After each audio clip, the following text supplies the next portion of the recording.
अरे स्टूडेंट्स, मेरे होनहार विद्वानों, फोडू सीरीज अपनी चल रही है जिसमें अपन जबरदस्त तरीके से जेई प्रॉब्लम्स को, जो प्रीवियस ईयर क्वेश्चंस है प्लस कुछ मोस्ट प्रोबेबल क्वेश्चंस हैं जो कि जेई 2024 में आने की प्रबल संभावना है मेरे हिसाब से। और मेरे हिसाब से का मतलब समझते हो ना दोस्तों, बहुत लंबा एक्सपीरियंस है मेरा, इसलिए जो मेरे हिसाब से आने की संभावना है वो काफी कुछ आता है, ऐसा मैंने लास्ट कई सालों में देखा है। राइट, तो अपन आज कौन से कंसेप्ट्स पे बात करने वाले हैं, कौन सी इंपॉर्टेंट टिप डिस्कस करने वाले हैं और कौन से क्वेश्चंस हैं दोस्तों, ये सब अपन एक सेकंड के अंदर देखने वाले हैं दोस्तों।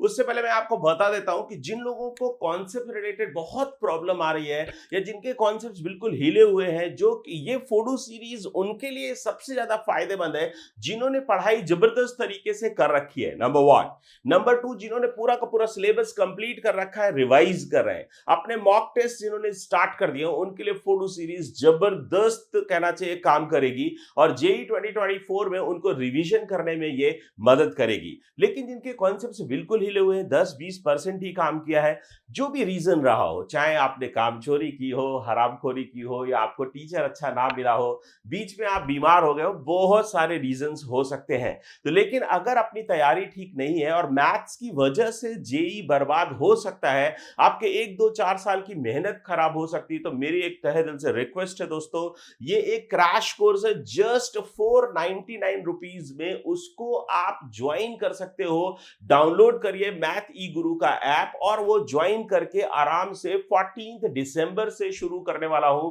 उसको आप ज्वाइन करके एंजॉय कर सकते हो और अपनी जेई में एक अच्छी रैंक सुनिश्चित कर सकते हो। मैं मतलब बिलीफ के साथ कहता हूं, मैं आपको एश्योरेंस देता हूं, गारंटी देता हूं कि जिसके 10-20 नंबर भी मैथ्स में आज की डेट में आ रहे होंगे, उसको मैं 50 तक पहुंचा दूंगा, और जिसके 0 नंबर आ रहे हैं, जिसको कुछ भी नहीं आता है, उसको भी मैं 30-40 नंबर तक पहुंचा दूंगा। और जो 50-60 नंबर पे है, कमाल कर देगा, वो 80-85 नंबर या 80 नंबर तो मिनिमम से मिनिमम वो स्कोर कर सकता है मैथ्स में। मैथ्स में 80 नंबर या 70 नंबर या 50 नंबर का मतलब समझते हो आप? फिजिक्स केमिस्ट्री में हमेशा कोई भी बच्चा मैथ से ज्यादा स्कोर करता है, तो आराम से आपका स्कोर 150, 160, 180 तक पहुंचेगा। अगर आप 50 नंबर मैथ्स में स्कोर करते हो, 70 नंबर्स केमिस्ट्री में स्कोर करते हो, 60 नंबर फिजिक्स में करते हो, या 70 फिजिक्स में 60 केमिस्ट्री में, डिपेंडिंग ऑन आपका कौन सा सब्जेक्ट बेटर है, तब भी आप 170, 75, 80 तक पहुंचते हो।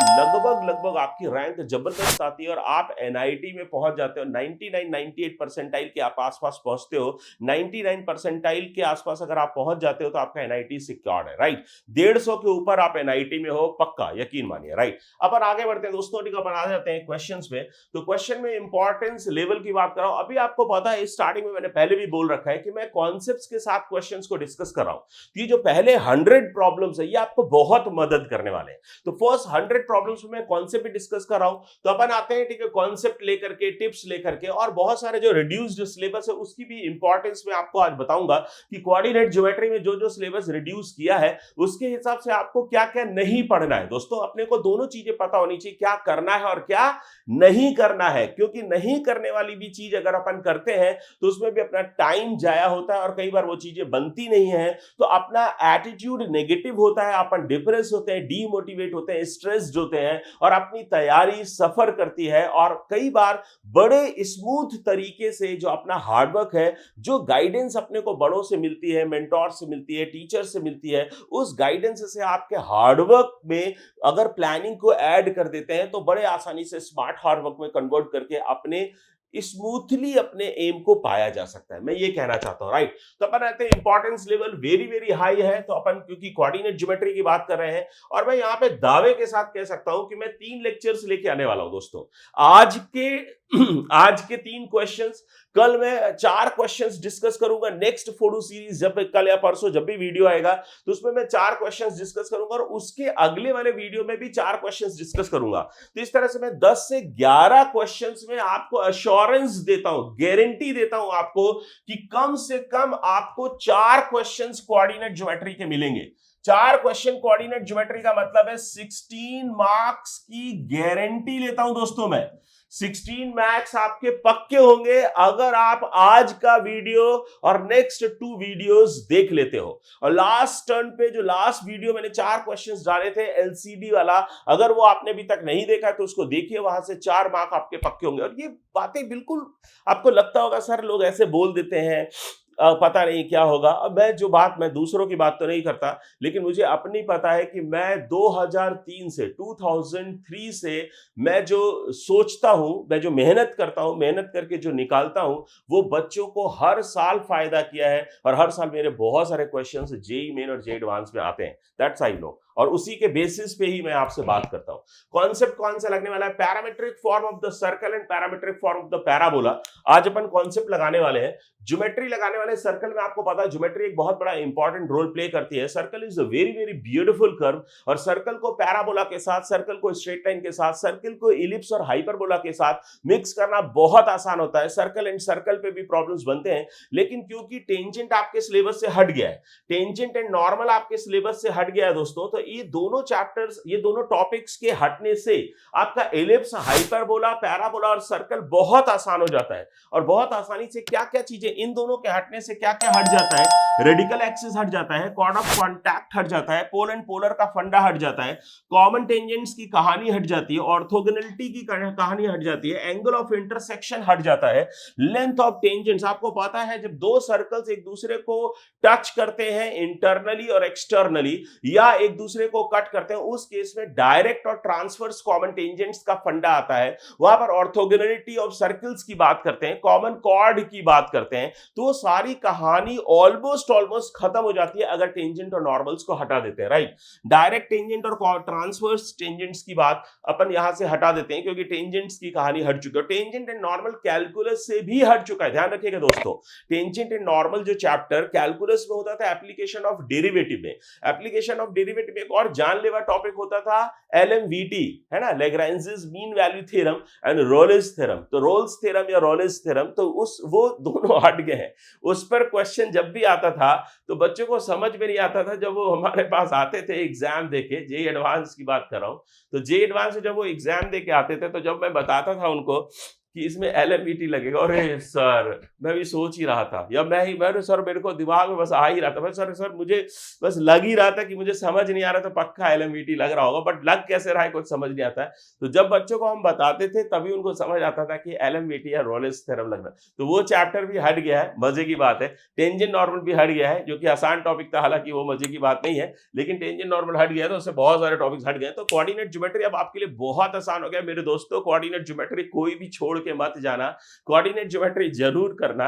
और मैं आपको बोल रहा हूं कोऑर्डिनेट ज्योमेट्री में अगर आप मेरे नेक्स्ट, आज का और नेक्स्ट 2-3 जो भी कोऑर्डिनेट ज्योमेट्री में फोटो सीरीज में मैं क्वेश्चन से लेके आने वाला हूं, उतना भी देख लोगे तो भी 16 नंबर आपके पक्के हैं। तो ये आपने अगर अभी तक मैथ ही गुरु का चैनल सब्सक्राइब नहीं किया है तो सब्सक्राइब करिए, अपने दोस्तों के साथ शेयर करिए, क्योंकि शेयरिंग इज केयरिंग। तो शेयर करिए और उनको भी बताइए कि ऐसे एजी सर है जो बहुत पुराने हैं और हम लोगों से छुपे हुए थे, अभी तक हम लोग उनको ढूंढ नहीं पाए थे, अब हमने ढूंढ लिया है, तब उनको छोड़ेंगे नहीं। तो इसलिए ज्यादा से ज्यादा बच्चों के साथ शेयर करिए, और खूब सारे बच्चे आकर के जब प्लेटफॉर्म पर वीडियोस देखेंगे तो मुझे मोटिवेशन मिलेगा कि मैं और अच्छे अच्छे कॉन्सेप्ट्स और अच्छे अच्छे वीडियोस, वन शॉट्स वगैरह आपके लिए लेके आऊं।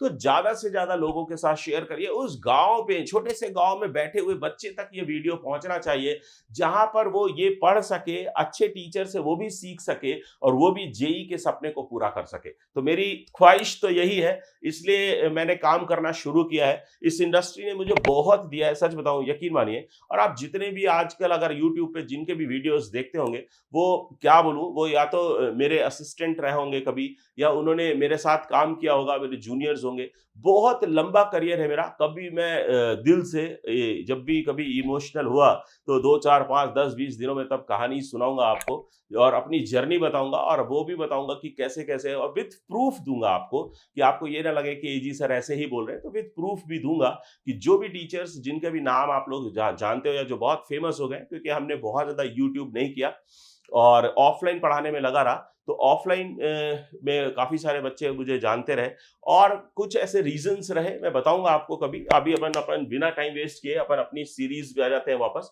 तो दोस्तों ठीक है, ये अपन आते हैं, ठीक है, अपने इसमें कॉन्सेप्ट क्या क्या अप्लाई होने वाला है। पैरामेट्रिक फॉर्म मैंने आपको बोला, ज्योमेट्री ऑफ द सर्कल, क्योंकि सर्कल में पहले कोऑर्डिनेट, देखो टिप्स में भी लिखा हुआ है, टिप्स में भी लिखा है first geometry then coordinate geometry in case of circle. Circle के केस में भूल न जाना दोस्तों, पहले ज्योमेट्री लगाइए देन कोऑर्डिनेट ज्योमेट्री लगाइए। तो जो ज्योमेट्री 9th और 10th में आप पढ़ते हो, अगर आपको वो याद नहीं है तो किसी भी अपने छोटे भाई से, बहन से, किसी भी मोहल्ले में छोटा बच्चा जो 9th और 10th में पढ़ता हो, उससे जाकर के बुक मांग लेना। ये मत बताना कि उसकी बुक से तुम पढ़ने वाले, नहीं तो वो खुश हो जाएगा कि वो भी जेईई की तैयारी कर रहा है। उससे बोला भाई देखता हूँ तेरी अपनी बुक दे। वो कहेगा भैया क्यों मांग रहे हो? बोले मैं तेरे को चेक करूंगा कि तू पढ़ता भी है कि नहीं पढ़ता है, कल आकर के पूछूंगा। और उसकी बुक लेकर के खटाखट ज्योमेट्री को पढ़ डालो। उसको मत बता देना कि तुम्हें 9th और 10th की भी ज्योमेट्री नहीं आती है और तुम उसको पढ़ने के लिए मांग रहे हो उससे, तो फिर वो खुश हो जाएगा, एकदम चौड़ा हो जाएगा।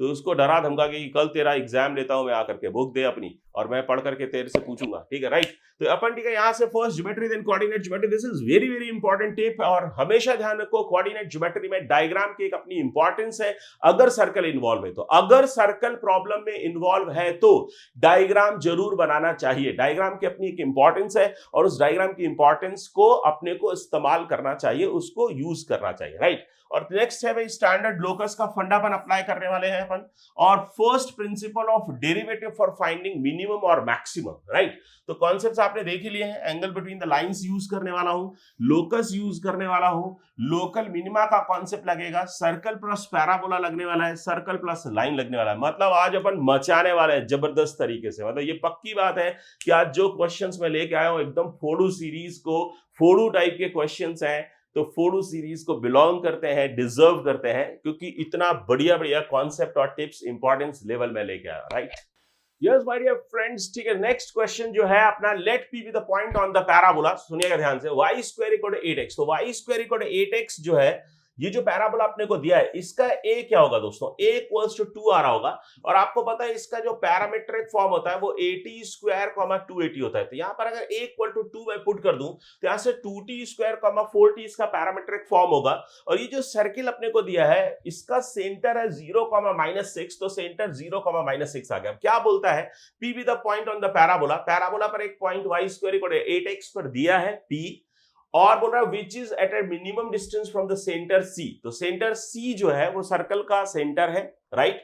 तो अपन यहाँ पे बोल सकते हैं, ठीक है, बेसिकली जो सबसे पहले 2016 में ठीक है मेंस में आया हुआ क्वेश्चन है, तो अपन चेक कर सकते हैं। और अच्छा क्वेश्चन है, मैक्सिमम मिनिमा को कोऑर्डिनेट ज्योमेट्री से मिक्स करा। पहले तो समझो, सर्कल, पैराबोला और मैक्सिमम मिनिमा, और ऊपर से क्यूबिक और बाई क्वाड्रेटिक जो बनेंगे उसको डिफरेंशिएट करके सॉल्व करना, ये सब कहानी अपने को करनी पड़ेगी, राइट। फर्स्ट अपने को ये फील आती है हमें, तो अपन पहले जो फील आती है वही करते हैं दोस्तों। तो अपन यहां से सीपी डिस्टेंस निकाल सकते हैं। तो सीपी डिस्टेंस जो अपने पास आ रहा होगा, डिस्टेंस फॉर्मूला लगा देते हैं। तो डिस्टेंस फॉर्मूला लगाओगे तो ये अपन के पास आएगा दोस्तों 2t square -0 whole square plus 4t plus 6 whole square, right. अब इसको सिंप्लीफाई करोगे तो इसको मैं मान लेता हूं सपोज, ठीक है, एफ ऑफ टी है दोस्तों। तो एफ ऑफ टी अगर अपन सॉल्व करते हैं तो आ जाएगा भाई 4t to the power 4 plus, ठीक है, यहां से क्या रहा होगा दोस्तों 16t square plus 36 plus 48t। Check करते रहना है ना, जो भी कैलकुलेशन में अगर कहीं पर कोई लफड़ा होगा तो वो आपका कहलाएगा, कॉन्सेप्ट मेरा कहलाएगा, ध्यान रखिएगा। तो अगर अपन यहाँ पे ft तो f' निकाल लेते हैं। तो f' निकालोगे, क्योंकि मैक्सिमम मिनिमा की बात कर रहा है। अगर कभी भी मैक्सिमम मिनिमा की बात होती है तो अपन को f' निकाल करके, आपको पता है, इक्वल टू 0 करना पड़ता है, और उस पॉइंट को क्रिटिकल पॉइंट कहा जाता है। और क्रिटिकल पॉइंट में दो चॉइसेस होते हैं, एक तो पॉइंट ऑफ मैक्सिमा बनते हैं और एक पॉइंट ऑफ मिनिमा बनते हैं, ये सभी को पता है। तो f' अपन निकाल लेते हैं। तो यहां से अपने पास कितना आ रहा होगा दोस्तों 16t cube plus 32t plus अपन के पास आ रहा है ये 36 है, तो ये तो कांस्टेंट है तो 0 हो जाएगा, और ये प्लस दोस्तों आ रहा है 48। तो इसको 16 से डिवाइड कर सकते हो, क्योंकि इसको इक्वल टू 0 अपन को पुट करना है, तो 16 से डिवाइड कर दो, राइट। 16 से अगर अपन डिवाइड कर दें तो ये अपन के पास क्या जाएगा 2 अपन 16 से डिवाइड कर रहे हैं, तो यहां पर अपने पास आ रहा होगा, एक सेकेंड, 16 से अगर अपन डिवाइड करते हैं तो this is equals to t cube, right, this is 16 plus दोस्तों 2t प्लस 3 इक्वल टू 0। तो यहां पर देखते ही अपने को एक रूट मिल रहा है t इक्वल टू -1। तो t equal to -1 is the root and t equals to -1 minima है। और अगर t इक्वल टू -1 पर मिनिमा मिल रहा है तो ये जो p पॉइंट होगा ये आपका है 2t स्क्वायर 4t। तो t इक्वल टू -1 पुट कर दो तो 2 t इक्वल टू -1 पुट करना है दोस्तों, राइट। तो 2 -4 पॉइंट आ रहा है। c आपको 0 -6 गिवन है तो आप आसानी से सर्कल लिख सकते हो। सर्कल अपने को कौन सा चाहिए, then find the equation of the circle passing through c से पास हो रहा है, राइट। एक सर्कल अपने और and having its centre at p, तो p सेंटर और c से पास हो रहा है, राइट। तो अपन लिख सकते हैं भाई x minus 2 whole square plus y plus 4 whole square equals to radius square. और रेडियस स्क्वायर क्या होगा, c और p के बीच का डिस्टेंस। तो आ जाएगा दोस्तों, ठीक है, 2 - 0 whole square that is 4 plus आ रहा होगा बेसिकली -4 - 6 है तो +4 अपन के पास आ जाएगा इक्वल्स टू 8 आ रहा था। This is your circle, this is your circle. अपन चेक कर लेंगे कौन सा ऑप्शन अपने पास है। लेकिन देखो इसमें एक और अप्रोच मैं आपको बताना चाह रहा हूं। आंसर तो मैंने निकाल लिया दोस्तों, ये वो फर्स्ट अप्रोच है जो मैक्सिमम पब्लिक को सबसे पहले क्लिक करती है, ये वो अप्रोच है, राइट। लेकिन अगर किसी ने थोड़ा भी ज्योमेट्री वगैरह यूज करना आता होगा या कोऑर्डिनेट ज्योमेट्री थोड़ा भी बढ़िया टीचर से पढ़ा होगा, मेरे जैसे टीचर से पढ़ा होगा, तो वो क्या करेगा दोस्तों कि सर्कल और पैराबोला, जब भी सर्कल होता है तो अपन थोड़ा सा डायग्राम बना करके उसको फील कर सकते हैं। तो मैं आपसे बोलना चाहता हूं माय डियर फ्रेंड्स कि अगर अपन बात करें तो ये थोड़ा सा फील करिएगा ना, ये पैराबोला आपने को दिया है और यहां पर अगर मैं कहीं आपको बोलूं कि भाई ये सर्कल गिवन है, तो आप बोल रहा है सर्कल्स, देखो क्या बोल रहा है, let P be the point on the parabola. P कोई भी पॉइंट है पैराबोला पर जो इसके सेंटर से मिनिमम डिस्टेंस पर है। तो अगर मैं सर्कल का सेंटर सी मान लूं और यहां से मिनिमम डिस्टेंस पर ये मुझे पी पॉइंट मिल रहा है, तो मैं ये पक्का कह सकता हूं कि भाई ये जो टेंजेंट, अगर मैं पी पॉइंट पर टेंजेंट ड्रॉ करूं तो ये पी पर नॉर्मल होगा। मतलब पैराबोला पर मैं ये कहना चाहता हूं दोस्तों कि सीपी डिस्टेंस मिनिमम कब होगी, सीपी मिनिमम कब होगी, जब normal at P point passes through, normal at P point passes through centre of the circle, right. Normal at P point of the parabola passes through centre C of the circle. तो आप कुछ मत करो दोस्तों, सिर्फ और सिर्फ P point को टी मान लो। और नॉर्मल का जो इक्वेशन होता है आपको याद होना चाहिए। देखो अब ये पैराबोला में, अब देखो टेंजेंट नॉर्मल आपके सिलेबस से हट गया है लेकिन जेई एडवांस्ड से नहीं हटा है। तो अगर अपन जेई एडवांस्ड की भी तैयारी कर रहे हैं तो उस केस में ये बेटर अप्रोच है। और जेई एडवांस के केस में जो बच्चे तैयारी करेंगे, जेई मेंस में तो अपन यहां भी खत्म कर सकते हैं कि भाई जिस जो बोले मैं तो जेई मेन की ही तैयारी कर रहा हूं, मैं तो टेंजेंट नॉर्मल पढ़ूंगा ही नहीं, तो उसकी अलग बात है। लेकिन जिसने टेंजेंट नॉर्मल पढ़ा हुआ है, जो अच्छी पढ़ाई कर रहा है, उसके लिए तो नॉर्मल एट टी पॉइंट आप लिख सकते हो, नॉर्मल एट टी लिख दो, y equals to minus t x plus 280, a बराबर 2 था तो 280 प्लस 80 क्यूब 2t क्यूब, इसको उठा करके सिर्फ सेंटर से पास करा दो। सेंटर भी आपका बड़ा आसान पॉइंट है, 0, -6 है। तो सेंटर से पास कराओगे ना तो यहां से बहुत आसानी से t इक्वल टू -1 आ जाएगा। मतलब जो काम आपने इतना बड़ा किया, और यहां पर भी मैंने थोड़ा सा आपको चालाकी कर ली है यहां पर, क्योंकि मुझे पता है कि t इक्वल टू -1 मिनिमम है। अदरवाइज आपको डबल डेरिवेटिव निकालना पड़ता है, f डबल डैश t निकालना पड़ता है और चेक करना पड़ता है कि t इक्वल टू -1 पर f double dash t positive है या नहीं, या आपको फर्स्ट प्रिंसिपल ऑफ डेरिवेटिव निकालना पड़ता। तो आपको t इक्वल टू इस क्यूबिक के रूट्स निकाल के वो माइनस प्लस माइनस आपको साइन चेंज देखना पड़ता, तब अपन यहां पर मिनिमम कंक्लूड कर पाते, राइट। तो यहां पर देखो ये कितना आसान मेथड है कि भाई आपने सीपी मिनिमम चाहिए। डायग्राम से पता चलता है कि सीपी मिनिमम तभी होगा जब पी पॉइंट पर नॉर्मल अगर मैं ड्रॉ करूं आपको पता है शॉर्टेस्ट डिस्टेंस परपेंडिकुलर डिस्टेंस होता है, शॉर्टेस्ट डिस्टेंस परपेंडिकुलर डिस्टेंस होता है। तो यहां से जो परपेंडिकुलर है नॉर्मल जो है वो जब सेंटर से पास होगा तभी सीपी मिनिमम होगा। तो पी पॉइंट पर आपने नॉर्मल लिखा, P is nothing but the t point and t is nothing but the 80 square 280 and a equals to 2।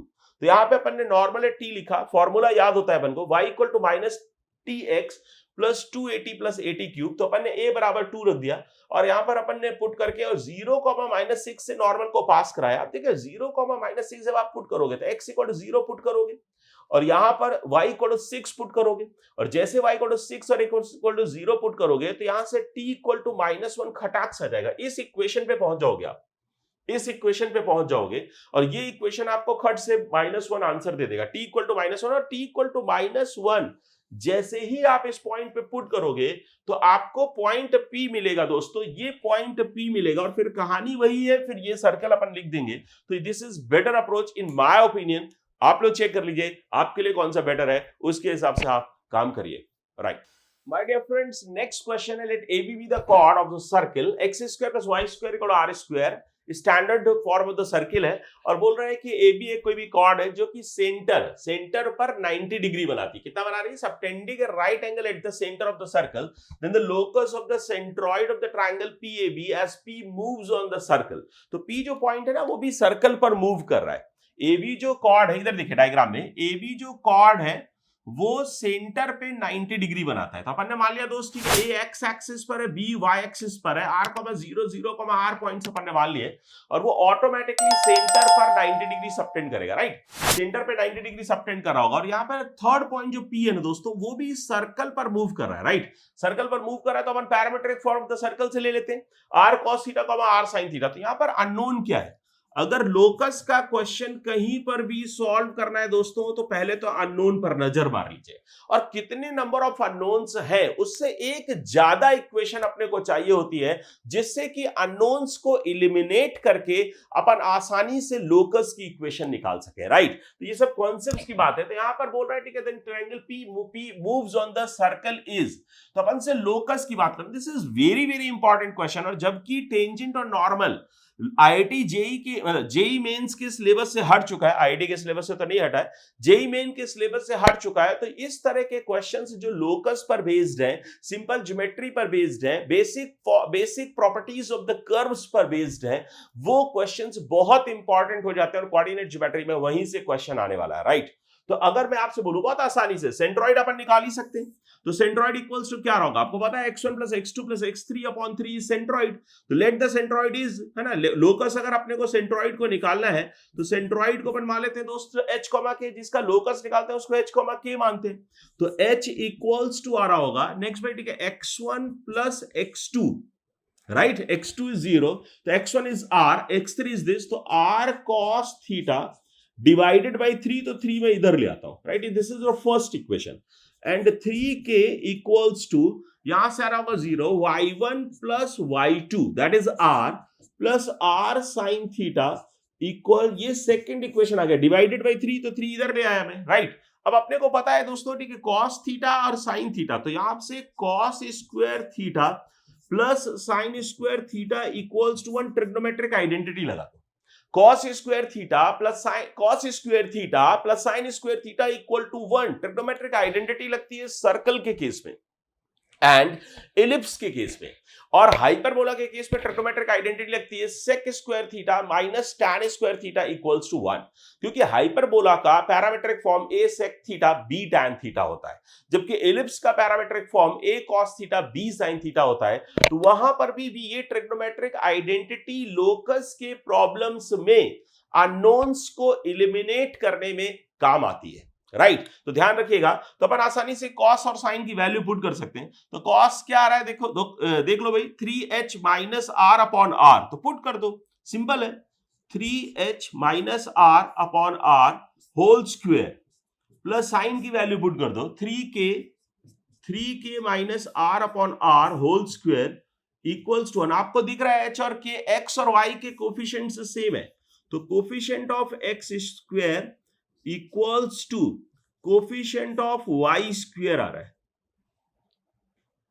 Coefficient of x square equals to coefficient of y square आ रहा है और coefficient of xy equal to 0, इसलिए locus is a circle. ज्यादा solve करने की जरूरत नहीं है, जस्ट आपको चेक करना है और वो यहीं से दिख जाता है। देखो यहां से भी दिख रहा है, क्योंकि 3h जो है equal to r plus r cos theta, इसको आप लिख सकते हो r into 1 plus cos theta, और यहां से इसको लिख सकते हो r into 1 plus sine theta.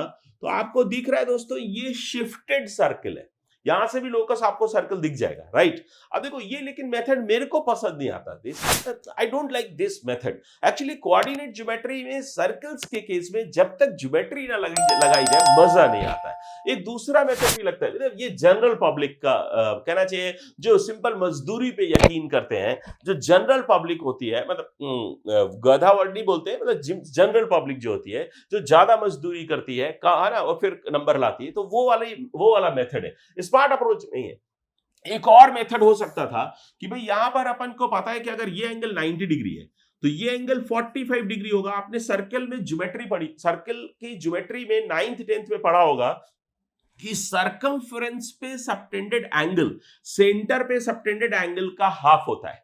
Any chord subtends half of the angle at any point of the circumference, then the angle subtended in the centre. मतलब सेंटर पे किसी भी कॉर्ड द्वारा सेंटर पे सबटेंड किया गया एंगल सर्कमफ्रेंस पे subtend किए एंगल का दोगुना होता है, राइट, ट्वाइस होता है। तो अगर मैं आपसे बोलूं कि आराम से अपन समझ सकते हैं तो 45 डिग्री है, तो इसका मतलब है एक एंगल बिटवीन टू लाइंस से भी एक मेथड बनता था। ये आपका मेथड, 3 मेथड में डिस्कस कर रहा हूं, ये आपका मेथड 1 है जो कि बीच का मेथड है। बहुत ही गंदा मेथड अगर कोई अप्लाई करेगा तो वो मेथड 2 होगा, वो एंगल बिटवीन लाइंस लगा सकता है। एंगल बिटवीन लाइंस में क्या है, इसको आप x, y मान लो, और इसको आप मान लो x1, y1, और इसको आप मान लो x2, y2। और अगर इसको मान करके अगर आप काम करते हो, but this x1, y1 given है and x2, y2 point is also given, it means x2 and y2 both the parameters are given. तो इसका लिए ये चारों गिवन है, x1, y1, x2, y2 given है, ये सर्कल में लोकस में हो सकते हैं, राइट। अपन क्या से क्या करेंगे, tan और एंगल कितना मिल रहा है 45 डिग्री, तो इसका मतलब यहां से tan theta equals to m1 minus m2 upon 1 plus m1 m2 लगाओगे तब भी tan थीटा, जब थीटा 45 है तो ये प्लस माइनस 1 आ जाएगा। और यहां से जब आप सॉल्व करते हो तो आता है y minus y1 upon x minus x1 minus y minus y2 upon x minus x2। और ये बहुत ही मतलब कहना चाहिए बहुत ज्यादा मजदूरी वाला अप्रोच है। y माइनस सॉरी अपने को फॉर्मूला याद होगा, फॉर्मूला क्या होता है दोस्तों, m1 minus m2 upon 1 plus m1 m2, तो 1 plus m1 m2 y minus y1 upon x minus x1। Actually मैं इस मेथड से सॉल्व नहीं करता हूं, लेकिन मैंने देखा था किसी बुक में ये क्वेश्चन सॉल्व था, शायद आई थिंक ए दास गुप्ता की बड़ी पॉपुलर बुक है, उसमें मैंने कहीं ये क्वेश्चन सॉल्व किया हुआ देखा था इस मेथड से। तो बस मेरा प्रयास ये है कि दोस्तों अगर आप कहीं पर भी इस मेथड से सॉल्व किया हुआ प्रॉब्लम देखते हो, ये भी अरिहंत की किसी बुक में सॉल्व मतलब इस तरह के मेथड से सॉल्व किया हुआ था, तो अगर इन मेथड से सॉल्व किया हुआ क्वेश्चन देखते हो आप, और जेई में ना जेई एडवांस में अगर क्वेश्चन आया है, तो मैं यकीन से कह सकता हूं कि इन मेथड्स से भी बेटर मेथड होगा वहां पर, you need to search it for, right. तो मैं आपको बोलता हूं यहां पर जब आप सॉल्व करते हो ना तो ऑटोमेटिकली आपको दिख जाता है। आपको सॉल्व नहीं करना है, एक्चुअली आप समझो, आपको सॉल्व नहीं करना है, आपको क्या करना है भाई, आपको सिर्फ लोकस का आइडेंटिफिकेशन करना है। तो यहां से आपको दिख जाता है कि एक्स स्क्वायर का कोफिशिएंट वाई स्क्वायर का कोफिशिएंट इक्वल होगा और एक्स वाई के कोफिशिएंट इक्वल्स टू 0 होगा, तो इसलिए लोकस सर्कल होगा, राइट, यहां से ही दिख जाता है। और ये आप एक कॉम्प्लेक्स नंबर में एक प्रॉपर्टी पढ़ते हो, आगे बताऊंगा, अच्छा कॉम्प्लेक्स नंबर में बताऊंगा आपको, कंफ्यूज हो जाओगे आप तो कॉम्प्लेक्स नंबर में एक प्रॉपर्टी भी पढ़ते हैं जहां से लोकस अपन सर्कल निकालते हैं। अब देखो, अब मैं एक बहुत जबरदस्त प्रॉपर्टी की बात करने जा रहा हूं, उसको समझिएगा। वो प्रॉपर्टी क्या है जो मैंने अभी आपको बताया था, जो प्रॉपर्टी अभी मैंने डिस्कस की थी कि भाई जो कॉर्ड है, ए बी कॉर्ड फिक्स्ड है, आप समझना है ध्यान से, बहुत ध्यान से सुनना बात को, ए बी कॉर्ड फिक्स्ड है and it is subtending 90 degree at the centre, और पी पॉइंट का लोकस निकाल रहा है। इसका जैसे ही आपसे बोलता है कि पी पॉइंट सर्कल पर मूव कर रहा है और A B chord 90 degree subtend कर रहा है सेंटर पे, तो इसका ये फिक्स हो जाता है कि भाई ए बी कॉर्ड सर्कल के पी पॉइंट पर, पी कहीं पर भी हो, पी दोस्त कहीं पर भी हो, इसको 45 डिग्री सबटेंड करना पड़ेगा। भाई पी पॉइंट ऐसे मूव करेगा कि उसको 45 डिग्री सबटेंड करना पड़ेगा। मतलब मैं क्या कहना चाहता हूं दोस्तों कि भाई angle A P B, angle A P B equal to constant equal to 45 degree. तो सिर्फ और सिर्फ सर्कल की ही ये प्रॉपर्टी होती है कि कोई भी कॉर्ड अगर सेम एंगल कर्व पे मूव करने वाले पॉइंट पे सबटेंड करती है, कांस्टेंट करती है, सेम एंगल सबटेंड करती है, तो उस केस में उस पॉइंट को सर्कल पर मूव करना पड़ेगा। क्यों भाई? क्योंकि ये सर्कल की ही सिर्फ प्रॉपर्टी है। मेरी बात समझ रहे हैं? कोई भी कॉर्ड ए बी पी किसी भी मूविंग पॉइंट पर अगर कांस्टेंट एंगल सबटेंड करती है तो that moving point has to be on the circle. That what I want to say, right? तो मेरे ख्याल से ये बात समझ आ रही होगी। तो जैसे आप देखते हो कि भाई एंगल एपीबी कांस्टेंट होगा, 45 डिग्री होगा, तो इसका मतलब P point has to be on the circle and this is very very beautiful problem. अब सोचो जेई एडवांस्ड में आया हुआ क्वेश्चन है, जेई एडवांस्ड में, और मात्र 1 नंबर का क्वेश्चन आया। सोचिए जेई एडवांस्ड में ईयर 2001 में 1 नंबर का क्वेश्चन आया, लेकिन इसकी औकात जेई मेंस के 4 नंबर के क्वेश्चन के बराबर हो सकती है। That is why this question is on my board. इसलिए ये क्वेश्चन मेरे बोर्ड में आया है और आपके लिए मैं फोटो सीरीज में लेके आया है, राइट? तो अपन यहां से बोल सकते हैं कि भाई लोकस सर्कल होगा and this is your method 3। तो अपन इस तरह से क्वेश्चन को फोड़ते हैं। तो मेरे होनहार विद्वानों, आई थिंक आपको मजा आ रहा होगा। थोड़ा सा वीडियो लंबा जा रहा है, लेकिन कोई परेशानी की बात नहीं है। मैं दिल लगा के पढ़ा रहा हूं, आप भी दिल लगा के पढ़िए और लास्ट तक इस वीडियो को देखिएगा। एक और क्वेश्चन बचा है, बहुत जबरदस्त क्वेश्चन है, और ये क्वेश्चन भी जेई एडवांस्ड में आया हुआ क्वेश्चन है, 2 मार्क का। जेई एडवांस में पहले फिल इन द ब्लैंक्स आते थे, कई बार वो फिल इन द ब्लैंक्स में आपको ऑब्जेक्टिव बना के लाता हूं, कई बार डायरेक्ट सीधा भी ले आता हूं। तो ये जो पुराना क्वेश्चन है 1982 में आया हुआ क्वेश्चन है, 2 मार्क का क्वेश्चन है जेई एडवांस्ड में। 1980s में भी बहुत बढ़िया जबरदस्त क्वेश्चंस आया करते थे, और 2 मार्क का फिल इन द ब्लैंक्स वाले फिल इन द ब्लैंक्स आते थे, ट्रू फॉल्स आते थे, है ना, और 2 मार्क के, 4 मार्क के, 6 मार्क के, हर तरह के क्वेश्चंस आते थे। Anyways, come to the point. तो PA upon PB equals to K, क्या बोल रहा है भाई? If A and B are points in the plane such that P and PB, PA upon PB equals to K, है ना, ये अपने को कंडीशन दे रखी है। कांस्टेंट है यहाँ पे, के अपने पास गिवन कांस्टेंट है फॉर ऑल पी। पी आपका वेरिएबल पॉइंट है। पी क्या है दोस्तों? ये वेरिएबल पॉइंट है, इसके लोकस की बात कर रहा है। तो on a given circle then the value of K can not be, अच्छा लोकस दे दिया है, ये पी जो वेरिएबल पॉइंट है, और अगर ये वेरिएबल पॉइंट मूव करता है तो जो लोकस आ रहा है दोस्तों वो सर्कल है। क्या बोल रहे हैं कि भाई पी जो है वो पॉइंट मूव कर रहा है, ए और बी जो गिवन पॉइंट्स है, पी पॉइंट ऐसा प्लेन पे मूव करता है, और जिस इस तरह से मूव करता है कि पीए और पीबी का जो रेशियो है, रेशियो ऑफ डिस्टेंसेस जो है पीए अपॉन पीबी, वो के है, और के कोई गिवन कांस्टेंट है। तो उस केस में जो पी पॉइंट का लोकस है वो सर्कल होगा, तो के की वैल्यू क्या होनी चाहिए, है ना, के क्या होना चाहिए। तो आप ध्यान रखें दोस्तों, ठीक है, ये बहुत आसान क्वेश्चन है। अगर अपन पीए स्क्वायर अगर आप करके देखना चाहते हो तो PA square equal to K square PB square apply करोगे, तो इसके सर्कल होने के लिए अगेन सेम कंडीशन लगाएंगे। Coefficient of x square equals to coefficient of y square and coefficient of x y equal to 0 जब आप अप्लाई करोगे तो यहां से आ जाएगा K can not be equals to 1। K 1 के बराबर नहीं होना चाहिए। अगर के बराबर 1 होगा तो क्या होगा दोस्तों? ये लोकस एक लाइन बन जाएगा। के इक्वल्स टू अगर 1 हो जाएगा तो लोकस क्या बन जाएगा दोस्तों? लाइन। और आपको पता है ये डिस्टेंसेस का रेशियो है, तो के हमेशा पॉजिटिव होगा, नेगेटिव तो कभी होगा नहीं। तो के हमेशा पॉजिटिव होना चाहिए और 1 के बराबर नहीं होना चाहिए। अगर ये 1 के बराबर हो गया तो लोकस सर्किल ना होकर के स्ट्रेट लाइन हो जाएगा। और वैसे अगर आपको थोड़ा भी अगर याद हो तो अपन ने पढ़ा है, आपको भी पता होगा कि भाई ए और बी अगर 2 पॉइंट्स है, गिवन पॉइंट्स है, और कोई पी पॉइंट है जो कि इन दोनों से इक्वल डिस्टेंस पर लाया करता है, पीए इक्वल्स टू पीबी है, पीए इक्वल्स टू पीबी है, तो उस केस में जो पी पॉइंट है उसका लोकस परपेंडिकुलर बाइसेक्टर होता है। क्या होता है my dear friends? Perpendicular bisector. तो याद रखिए, कभी भी कोई भी पॉइंट, सुन लीजिए ध्यान से, कोई भी पॉइंट 2 गिवन पॉइंट्स से बराबर डिस्टेंस पर मूव करती है तो उसका लोकस जो होता है वो perpendicular bisector of that line segment होता है। और ये सब छोटी छोटी चीजें याद भी रखें। तो यहीं पर अपन आज के फोटो सीरीज का जो सेशन है वो खत्म करते हैं। और माय डियर फ्रेंड्स, मैं फिर से एक बार बोलूंगा कि अपना नारा लगाते हैं दोस्तों, जियो जेई। और बिल्कुल भी हार नहीं मानना है, स्ट्रेस फील नहीं करनी है।